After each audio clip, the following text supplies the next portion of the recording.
हो सकता है? इनको भगाओ, इनको हराओ। कि हमारा नेता कैसा हो, हमारा नेता कैसा हो।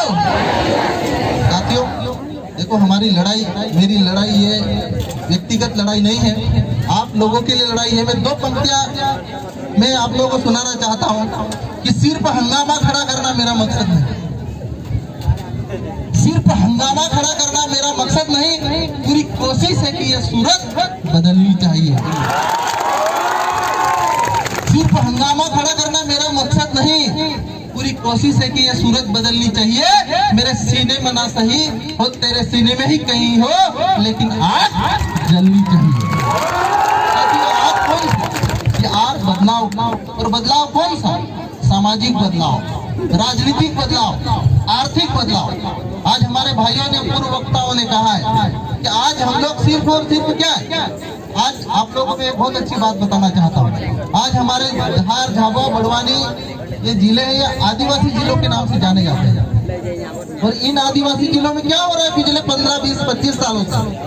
आज अभी हमारे डॉक्टर मुजाल्दी जी ने कहा है कि आदिवासी क्षेत्रों में कितने ऐसे आदिवासी है, किसी वक्ता ने कहा है, उनसे बोला कि हाथ खड़े करो, कितने व्यापारी आदिवासी है जो जिनका टर्नओवर 1 करोड़ से ज्यादा है, 5 करोड़ से ज्यादा। आप बताओ, अभी हाथ एक भी ऐसा आदिवासी व्यापारी नहीं है जिसका 5 करोड़ या 1 करोड़ से ज्यादा का टर्नओवर है। मतलब क्या, आज हमारे क्षेत्र में व्यापार करने के लिए कौन आ रहा है? कोई बिहार से आके है दुकान खोल के बैठा है, कोई उत्तर प्रदेश से आके है दुकान खोल के बैठा है, और उनका टर्नओवर आप जानोगे तो होश उड़ जाएंगे। किसी व्यापारी का टर्नओवर 50 करोड़, 100 करोड़, 200 करोड़ से ज्यादा है, वो भी आदिवासी क्षेत्रों में मेरे भाई।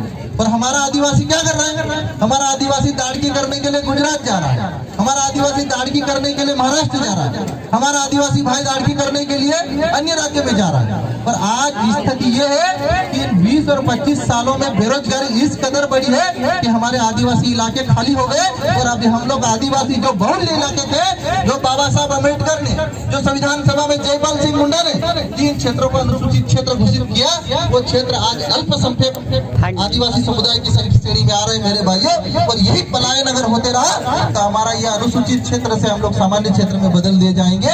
और ये जो आरक्षण हमको 100% पंचायतों में, जनपद में, जिला पंचायत में मिला है, ये धीरे धीरे सब खत्म कर दिया जाएगा मेरे भाई। तो मैं आप लोगों से कहना चाहता हूँ कि हम लोग अपने जल, जंगल, जमीन तो बचाए, लेकिन हमारी आदिवासियों को बचाने के लिए ये साथियों, चुनाव आता है हर 5 साल में, न तो भारतीय जनता पार्टी आदिवासियों की बात करती है, न कांग्रेस आदिवासियों की बात करती है। तो मैं चाहता हूं कि कम से कम जो आदिवासियों की बात करे, उनके साथ खड़े हो जाओ 2023 में मेरे भाइयों। और आप लोग अपना हक और अधिकार लेने के लिए हमको दिल्ली जाना पड़ता है। मैंने भी जब विधायक नहीं बना था तो मैं दिल्ली संसद घेराव के लिए ले गया, हमारे साथ 3000, 4000 लोग गए, हम गए, घूम फिर के आ गए। सरकार बाकी अनुसूची के आवाज कान तक पहुंची।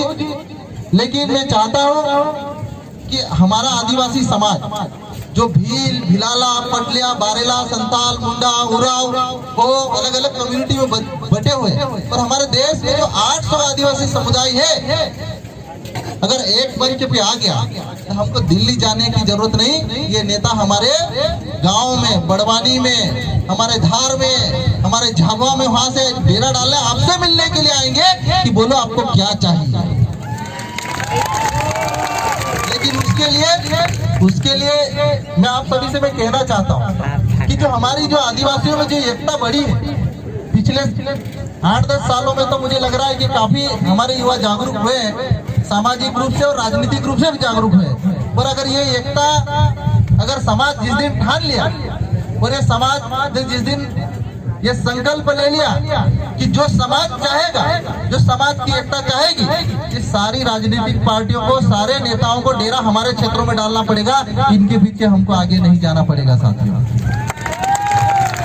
और आप लोग युवा, ये युवा शक्ति, ये युवा चाहेंगे तो कुछ भी संभव है। हमारी दीदी का नाम नहीं पता है जो शुरुआत में भाषण दिया था, तो उन्होंने कहा है कि आप ये पुरुष जाति के लोग हमारा सहयोग करें। मैं आपसे कहना चाहता हूँ कि समय पुरुषों का नहीं चल रहा है, ये समय महिलाओं का चल रहा है। आप देखो द्रौपदी मुर्मू जी, हमारे समाज की महिला आज कहाँ से कहाँ पहुँच गई है। ये समाज, आप लोगों से मैं कहना चाहता हूँ पुरुषों के आगे भीख नहीं मांगना है। ये पुरुष आप लोग के सामने भीख मांगेंगे। ये समय महिलाओं का है, पुरुषों का समय अभी गया है। आज आप लोगों को नेतृत्व करने की जरूरत है। मैं बोल रहा हूँ, आप दिल्ली में जाओ, प्रधानमंत्री बनो। और मैं युवाओं से भी कहना चाहता हूँ, इस आदिवासी समाज का आरक्षण लेके लाल सर्टिफिकेट, पता नहीं अभी लाल बन रहा है कि नीला बन रहा है, मैंने बहुत साल पहले बनाया था, उस समय लाल बनता था। इस आदिवासी एसटी सर्टिफिकेट का फायदा उठाकर आप कलेक्टर बनो, एसपी बनो, जो भी अधिकारी बनो, लेकिन अपने आदिवासियों को मत भूलो मेरे भाई। हमारे साथियों ने देखो, अभी भारतीय जनता पार्टी आजादी का अमृत काल का अमृत महोत्सव मना रही। मैं इस चीज का विरोधी हूँ साथियों। विरोधी क्यों? क्योंकि ये अमृत महोत्सव में अमृत के छींटे हमारे आदिवासियों भाइयों पर छींटे भी नहीं गिरे। आज भी दाड़की करने के लिए गुजरात जाना पड़ रहा है। हमारे धार गाँव बड़वानी से 10 बसें 15-20 बसें डेली जाती है, पलायन करके लेके जाते हैं। ये अमृत के छींटे हमारे ऊपर नहीं गिरे मेरे साथियों। ये अमृत के छींटे किनके ऊपर गिरे? ये काले अंग्रेजों के ऊपर, जिन्होंने हमारी जमीन लूटी, हमारे जंगल लूटे, और आजादी के बाद लूटा इन्होंने। जितनी जमीन अंग्रेजों के 200 सालों में नहीं आदिवासियों की लूटी गई, उससे 2-3 गुना ज्यादा जमीनें आजाद भारत में आदिवासियों से लूटी गई है। भारत की सच्चाई है मेरे भाइयों, समझने की जरूरत है आप लोग। तो आप लोग आजादी का अमृत महोत्सव मनाते रहे। मैं साथियों आप लोगों को एक बात और बताना चाह रहा हूँ। हमारे समाज की द्रौपदी मुर्मू जी जब राष्ट्रपति बनी, तो सबसे पहले मैंने ये नहीं देखा कि ये किस पार्टी, कौन सी पार्टी बना, मैंने सबसे पहले उनको बधाई दी कि महामहिम द्रौपदी मुर्मू जी भारत की पहली आदिवासी महिला राष्ट्रपति होगी। लेकिन मुझे जब दुख तब हुआ जब राष्ट्रपति बनने के बाद में महामहिम जी को देश में 10 करोड़ से ज्यादा आदिवासी नहीं दिखे, और विश्व आदिवासी दिवस पे प्रधानमंत्री और राष्ट्रपति द्रौपदी मुर्मू जी को 2 शब्द बधाई देने के लिए समय नहीं मिला मुझे। साथियों, आज ये पीली क्रांति, जयेश की क्रांति, चाहे किसी भी संगठन के माध्यम से समाज जागरूक हुआ, लेकिन आज हमारा ये समाज जागरूक हुआ, और इस जागरूकता के कारण राजनीतिक पार्टियों की जड़ें हिल रही है मेरे भाई।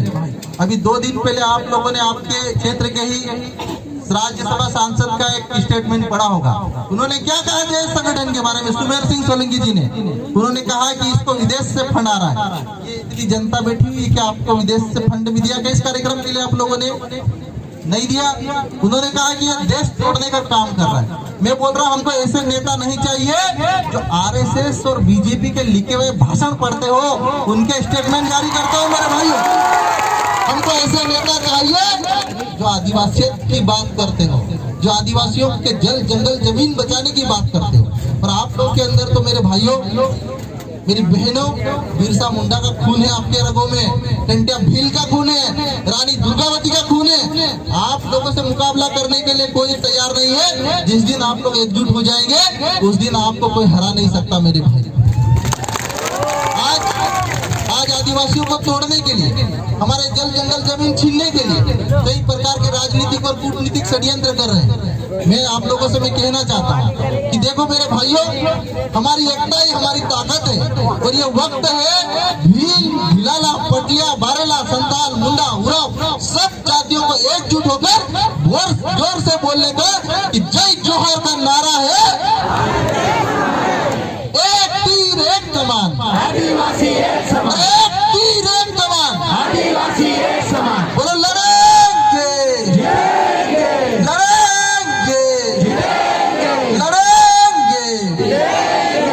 आखिरी में 2-3 पंक्तियां और बोलना चाहूंगा। मैंने काम की बातें बोली साथियों, हम लोग एकजुट होकर रहेंगे, एकजुट होकर लड़ेंगे, तो दिल्ली की सरकार हमारे गांव में आएगी। हमको दिल्ली नहीं जाना पड़ेगा मेरे भाई, ये बात दिमाग में डाल लो। और एक नारा ये भी डाल लो कि हमारा नेता कैसा हो, जो आदिवासी बोलता ऐसा हो, जो आदिवासी कहता हो।